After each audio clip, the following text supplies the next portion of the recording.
ulit na lang na may namamatay dahil dito po sa mga hazing. Kumuha tayo ng batas laban sa hazing. Nilagyan natin ito ng mabibigat na parusa, pero wala pa rin talaga. Nakabaw na itong kultura ng hazing sa mga fraternity, sorority, at ilang pang mga organisasyon.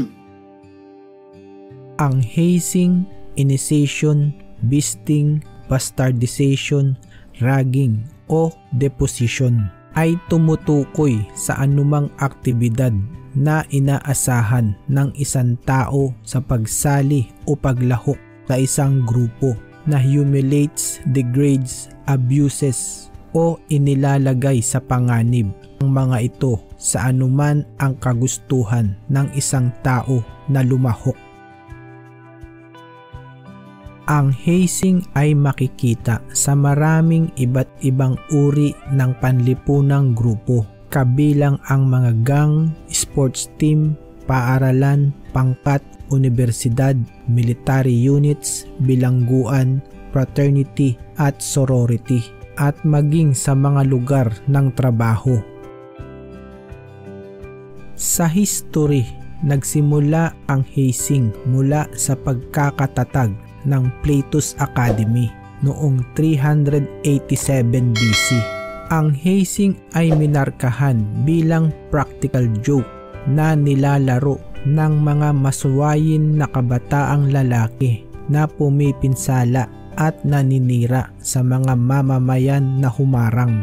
Itinuring ng mga estudyante noong panahong iyon ang hazing na isang natural na paraan upang turuan ang mga baguhan. Ang mga insidente ng hazing noong panahong iyon ay kilala bilang penalism.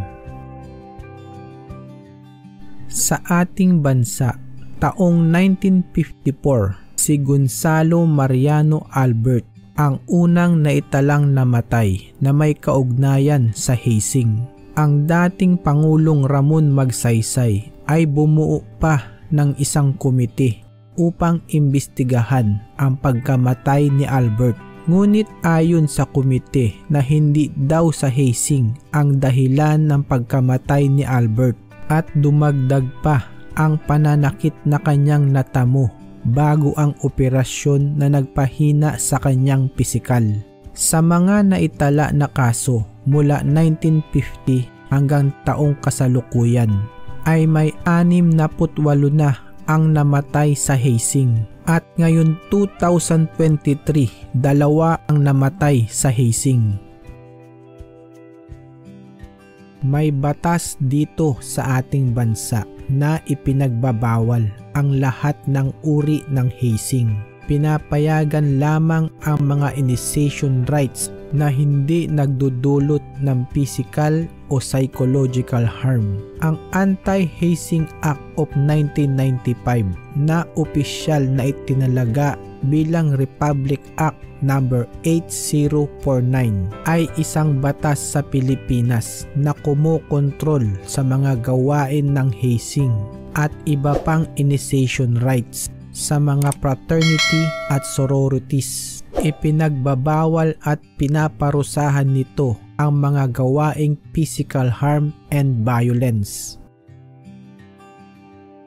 Sa ngayon, ang Anti-Hazing Act of 1995 or Republic Act No. 8049 ay may mabigat na parusang habang buhay na pagkabilanggo kung magresulta sa pagkamatay, panggagahasa, sodomy or mutilation ang taong na-hazing. Ang tanong, bakit may nangyayari pa rin na namamatay sa hazing dito sa ating bansa?